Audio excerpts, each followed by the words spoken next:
মোৰ এটা এডজনমেণ্ট মোচন আপোনাক দিছিলোঁ সেইটো হ'ল যে আমাৰ উজনিৰ তিনিখন জিলা চৰাইদেউ শিৱসাগৰ আৰু যোৰহাট জিলাৰ যি প্ৰলয়ংকাৰী দুৰ্যোগ আহিলে সেই দুৰ্যোগৰ কাৰণে গোটেই জিলা তিনিখন এইবাৰ ধ্বংসস্তূপত পৰিণত হ'ল এই বিষয়টো আমাৰ সদনৰ 56 number rules and procedure and conduct of বিজনেছৰ 56 নম্বৰ নিয়মৰ অধীনত ইয়াৰ যিটো দুৰ্যোগৰ যিটো সমস্যা মানে মানুহৰ যিটো প্লাইট সেই বিষয়ে কিছু সকলো কাম কাজ স্থগিত কৰি আলোচনা কৰিবলৈ কৈছিলোঁ মই গতিকে মই বিষয়টো প্ৰথমতে উত্থাপন কৰিব খুজিছোঁ যে কিয় মই এই কথাটো ক'ব খুজিছোঁ মানে মই কিয় এই আলোচনাটো হোৱা উচিত ছাৰ মই আপোনালোকে নিশ্চয় দেখিছে যে 24 ঘণ্টা শিৱসাগৰত এইকেইদিন ঘূৰি আছোঁ ছাৰ আৰু তাৰ মাজেদি তাৰ মাজেদি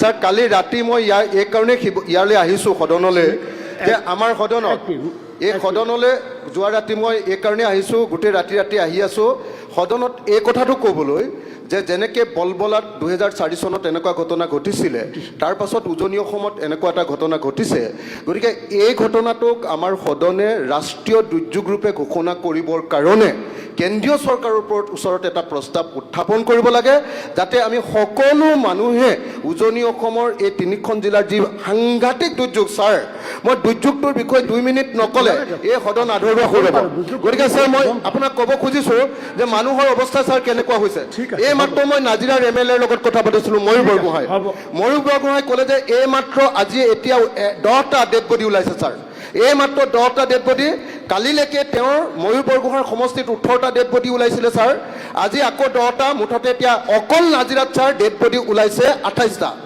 আৰু তাৰে অকল বিহুপুৰ পঞ্চায়তত কমেও 100জন মানুহ ছাৰ সন্ধানীৰ হৈ আছে ছাৰ এনেকুৱা এটা দুৰ্যোগ আমি কেতিয়াও অসমত বলবলাৰ পাছত কেতিয়াও দেখা নাছিলোঁ ছাৰ ইমান ডাঙৰ দুৰ্যোগ যে এই দুৰ্যোগৰ কাৰণে ছাৰ এতিয়া আমাৰ কি হৈছে অসম আমাৰ শিৱসাগৰৰ মানুহবিলাকৰ চৰাইদেউৰ মানুহবিলাকৰ যোৰহাটৰ মানুহবিলাকৰ খেতিটো কমপ্লিট শেষ ছাৰ দোকান পোহাৰ শিৱসাগৰ টাউনৰ ভিতৰত ছাৰ এক কঁকাল পানী নদীৰ দৰে বৈ আছে ছাৰ দোকান পোহাৰবিলাক ছাৰ কমপ্লিট শেষ হৈ গ'ল ব্যৱসায়ী প্ৰতি ছাৰ 2 মিনিট ছাৰ এইটো আলোচনা নকৰিলে ছাৰ এইটো আলোচনা নকৰিলে মই ভাবোঁ যে সদন আধৰুৱা কৰি ৰ'ব ছাৰ দুৰ্যোগ প্লাইটটো মই বানপানীটোৰ কথা কোৱা নাই ছাৰ প্লাইটটো মানুহৰ যিটো দুৰ্দশা হৈছে ছাৰ ব্যৱসায়ী প্ৰতিষ্ঠানবিলাক ছাৰ মোক বিশ্বাসঘাতকতা নকৰিব হয় ছাৰ আপুনি খন্তেক আগত আহি পেলাই মোক 2 মিনিটৰ কথা কৈছে যাৰ কাৰণে আপোনাক 2 মিনিট মই ক'ব দিলোঁ আৰু 2 মিনিট এটা 44 ছেকেণ্ড নাই জানো মোক আৰু 2 মিনিট ছাৰ মেইন কথা কিটা প্ৰবলেম কিটা ছাৰ আপোনাৰ কথা প্ৰবলেম কিটা ছাৰ কৈ উজনি অসমৰ বানপানীক সন্মান জনাই পেলাই আপোনাৰ 2 মিনিটৰ কথাটো মই ৰাখিছোঁ 2 মিনিট দিয়ক মোৰ হাত জোৰ কৰি ছাৰ অনুৰোধ জনাইছোঁ আপুনি বিশ্বাসঘাতক হিচাপে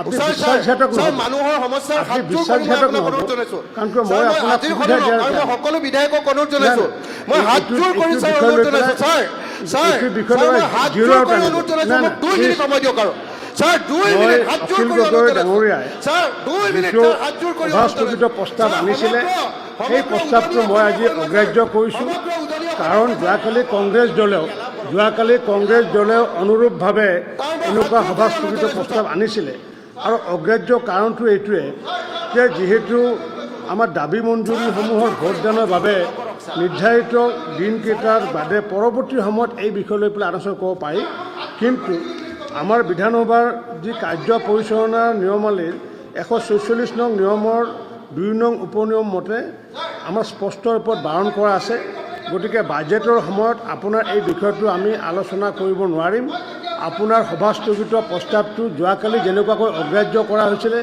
কংগ্ৰেছ দলৰ আজিও আপোনাৰ মানে অগ্ৰাহ্য কৰা হ'ল কিন্তু আপোনাক মই সন্মান জনাই তিনিখন জিলাক সন্মান জনাই আপোনাক মই 2 মিনিট 44 ছেকেণ্ড ক'ব দিছোঁ যিটো নেকি মই যোৱাকালি ক'ব দিয়া নাছিলোঁ গতিকে এতিয়া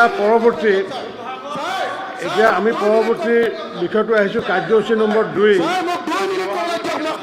আপুনি অকল বিধায়ক নহয় ইয়াতে বিৰোধী বহু আছে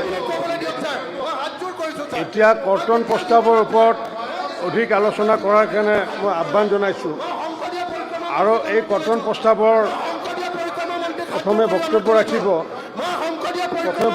নুৰুল হুদাই বক্তব্য ৰাখিব কৰ্তন প্ৰস্তাৱৰ ওপৰত নুৰুল হুদাই বক্তব্য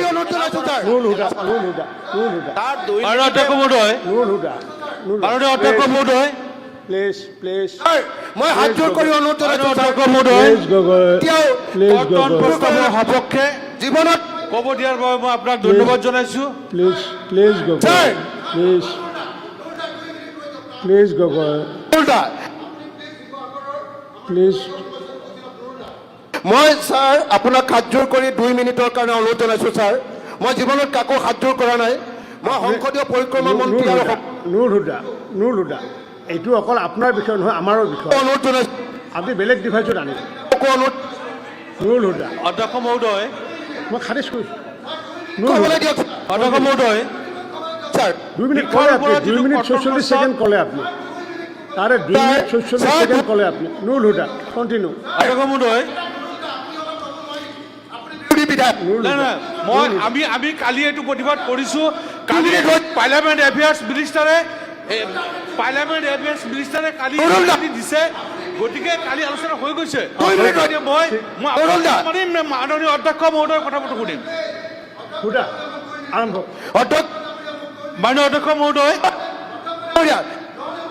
কাৰণে খেদি দিয়ক, নহ'লে মই গোটেই জীৱন মাননীয় অধ্যক্ষ মহোদয়, শিক্ষা বিভাগৰ কঠোৰ প্ৰস্তাৱত মোক ক'ব দিয়াৰ বাবে মই আপোনাক ধন্যবাদ জনাইছোঁ। আপুনি এটা মীমাংসা দিয়ক ছাৰ, আপুনি এটা মীমাংসা দিয়ক ছাৰ, এনেকৈ সদন নচলে ছাৰ। গগৈ আপুনি গগৈ আপুনি বিশ্বাসঘাতক কিয় কৰে আপুনি? সদন নচলে ছাৰ, আপুনি আপুনি যে বিশ্বাসঘাতক, কাৰণ আপুনি 2 মিনিটৰ কথা কৈ পেলাই তেওঁক এক্সপেল কৰি দিয়া হ'ল। আজি দিনটোৰ কাৰণে এক্সপেল কৰা হ'ল।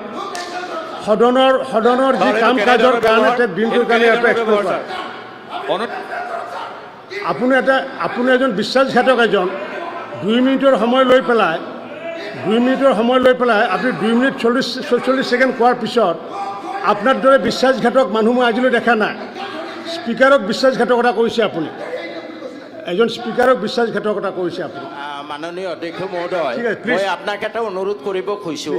আপুনি ছাৰ আমাৰ সদনৰ গাৰ্জেন, এজন সন্মানীয় সদস্যক বিশ্বাসঘাতক বুলি আপুনি কৈছে নহয় ছাৰ, নহয় এইটো ছাৰ উইথড্ৰ কৰক ছাৰ। এইকে নাই নাই কাইণ্ডলি ছাৰ উইথড্ৰ Yes, কৰক। নহয় নহয় শুনক আপোনালোকৰ মই এইকাৰণে বিশ্বাসঘাত কৈছোঁ, কৰিছে কাৰণে কৈছে বিশ্বাসঘাত। নাই বহক মই এইকাৰণে কৈছোঁ, যোৱাকালি আপোনালোকে এইটো বিষয় আনিছিলে, আমি সুন্দৰকৈ মই কথাখিনি কৈছোঁ, আপোনালোকে একচেপ্ট কৰিছে।